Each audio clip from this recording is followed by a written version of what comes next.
to the Monday Morning Marketing Podcast for all decision makers and action takers.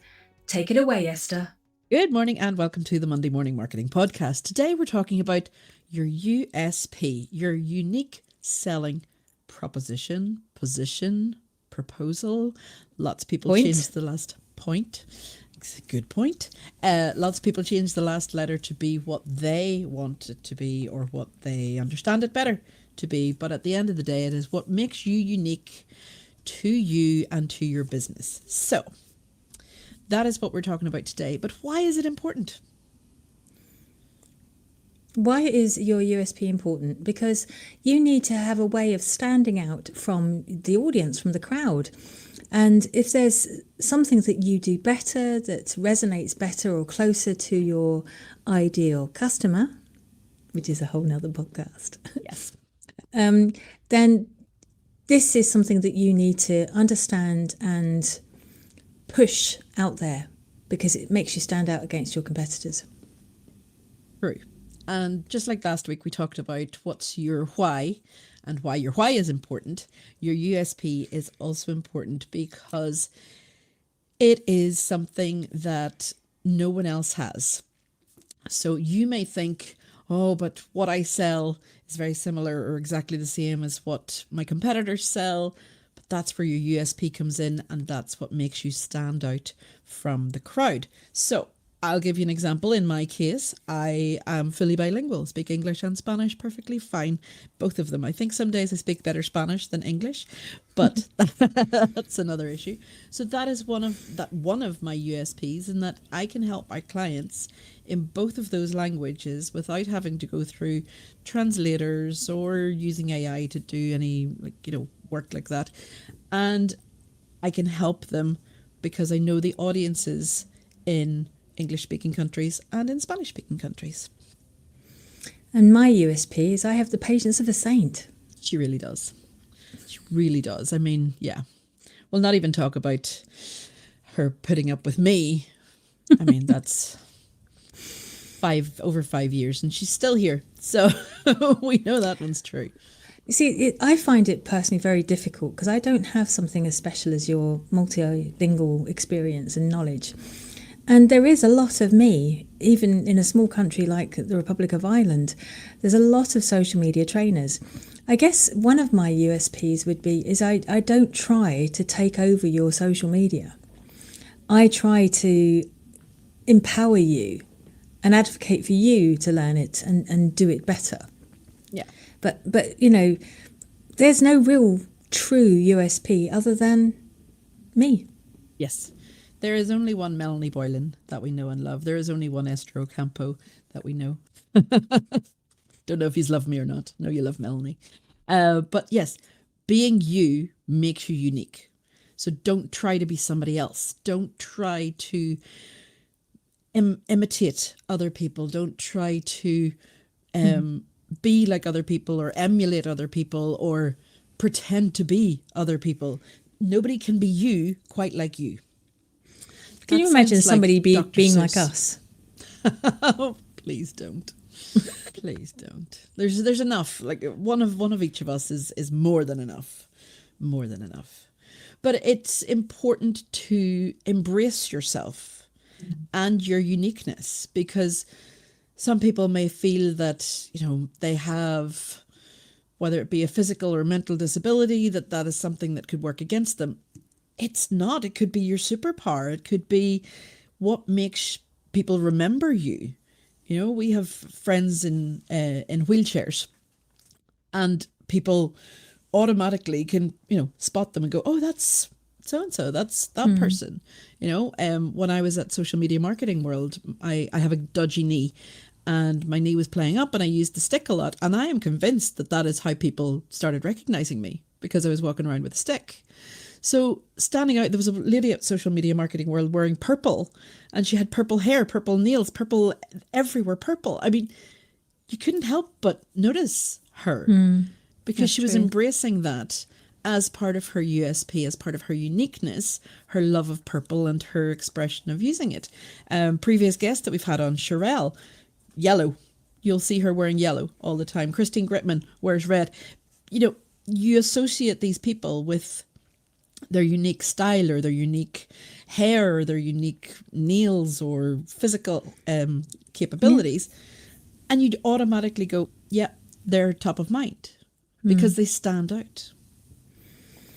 But you don't have to. I mean, some of you will be introverts out there, and I can imagine you'll go, oh, hell no, I'm not putting on wild colours and, you don't have to. wearing paisley and that sort of stuff. Where did I get paisley from? Well, there was another guy with wild shirts on, remember? Oh, yeah. But you don't have to. You can also be the one standing with your own brand on you, as I point to my Monday morning marketing t-shirt. You could be the one that is always standing in the corner. That could be your unique spot. Like you always sit in the back row or you always sit in the front row. There's always something that you can embrace, even if you are an introvert, quiet, feeling isolated, or, even if you never go out to events, you can show up online and be like the different one in the room. And sometimes it doesn't have to be something that you say. It can be something that you do. It could be something that you wear. It could just be the way you present yourself. So when you're doing maybe a talk or a workshop or a webinar or something like that, you may be, I don't know, doing some weird and wonderful way to do an icebreaker with the group that you've got in front of you. Yeah. It's whatever makes you memorable at the end of the day. Exactly. And it could be something as simple as a catchphrase. It could be, for those of you who are in Ireland or on TikTok, probably anywhere in the world by this point, there is a TikToker called Garen Noon who is Irish, and his phrase is, I'm delicious. I'm delicious. And we know that by now. And, everybody expects him to say it now, and that has made him unique, apart from his wild out there personality as well. But he uses a catchphrase, and there's another guy who's in the hibernation station, and there's another guy with the, it's just left me. Just brain fog. Let's think of the boys. Yeah, Andrew and Pete. Okay, so whoop, whoop, And let's do this. Let's do this. It's one of those things, and, I now see, because the boys, Andrew and Pete, are the Atomicon clan. Is it clan? You have a clan with two? It's not a cult because we're part of it. But they are the organisers of Atomicon, that's the word. And they have pink. I mean, they're two males. Pink and pineapples. They're pink and pineapples. So now every time I see pineapples, I'm like, oh, Atomicon. It's something memorable. I mean, apple. You see an apple and you think of the brand Apple. You see a window and you think of Windows, Microsoft Windows. It can be the swoosh for Nike. I mean, things like that just make you memorable, make you stand out. What makes you memorable then, visually? My wild curly hair, my exotic I'm talking about accent. No, not your exotic accent. I'm talking about IPA group. Oh, IPA group. Well, the red. Our logo's red. I usually turn up wearing red in to events and stuff. And that also means the Monday morning always. As well. Yes. So it works for both. Okay, so what about me? What makes me memorable, visually wise? Visually, your t-shirts. You've got the t-shirts with the slogans and with the, what was the one about YouTube? I'm not an expert, but as if I'm not an expert, but I've watched so many YouTube videos. We did not practice that, I can promise you. We didn't practice that.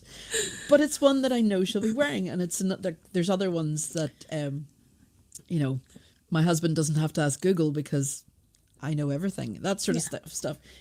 Funny t-shirts that make you memorable and make you stand out when you're in a sea of other people. Imagine like everybody turns up to a business conference in their shirt and tie and in their their blazers and their jackets and their dresses and skirts and everything. And I don't. And you don't, and that's fine. Like, there doesn't have to be, I mean, should we talk, like, there's an elephant in the room right now when I've talked about dress code. And there was a recent funeral where the dress code was dark. Black. No. No, it was black. Dark. No, the black tie. It was supposed to be the tie was black. Ah, okay. Right? So people are focusing in on a certain individual turning up in blue with a blue tie. But if you zoom out, lots of other people were wearing blue, including Prince William from England, United Kingdom. I suppose he's Prince of Wales. So Prince William of Wales was also wearing blue, but he had the black tie. So whether it was like didn't stand out as much but the media perception would make you think that one person did not read the invite At all. code. Yes. But when you take a broader look, if you're at something that does have a strict dress code, try to adhere to that dress code, but add your own personality. So maybe add a little flower or a brooch or something in your hair, or, you know. We've seen people wearing hats before at certain events, haven't we? Yeah, yeah.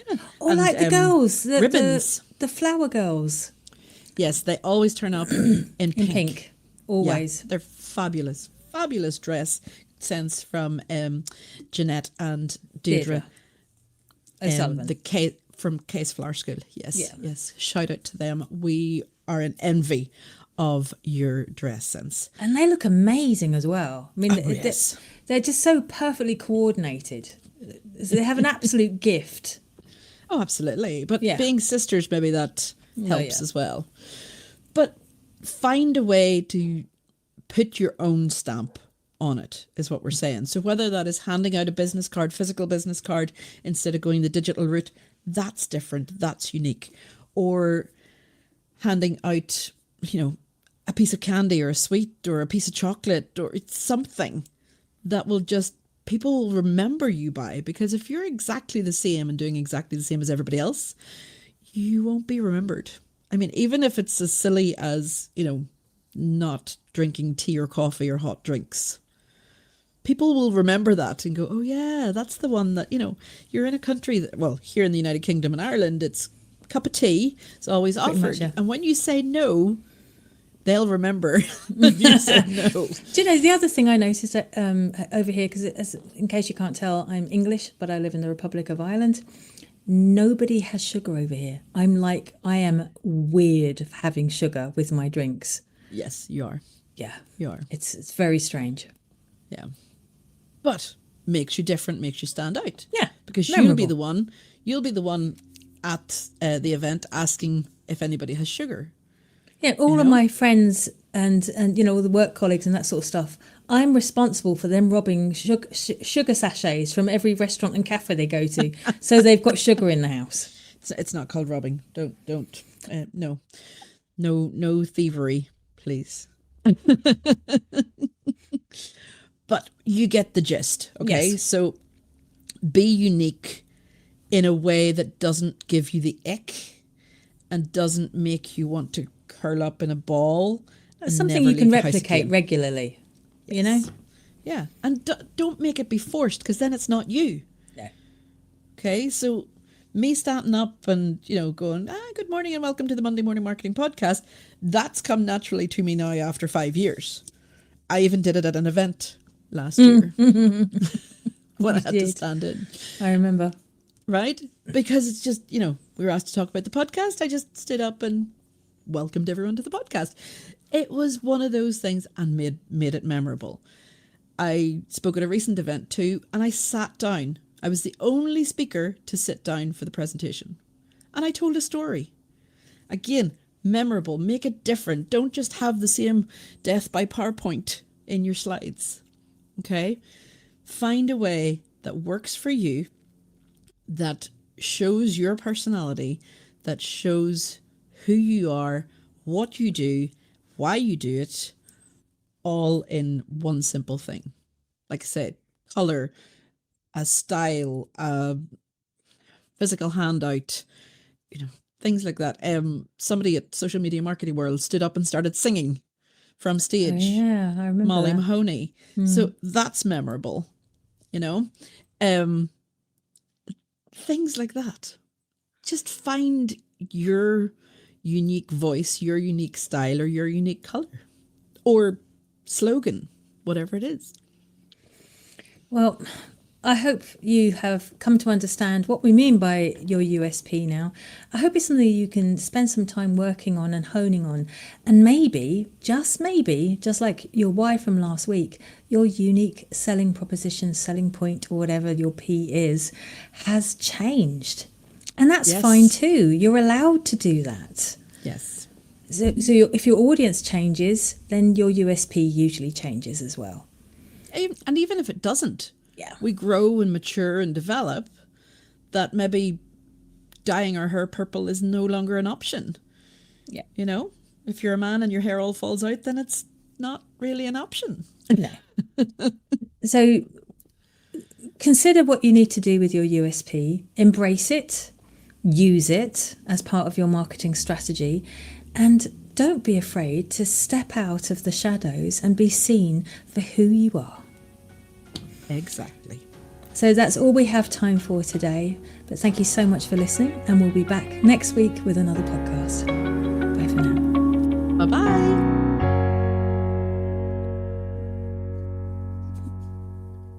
You wave every time.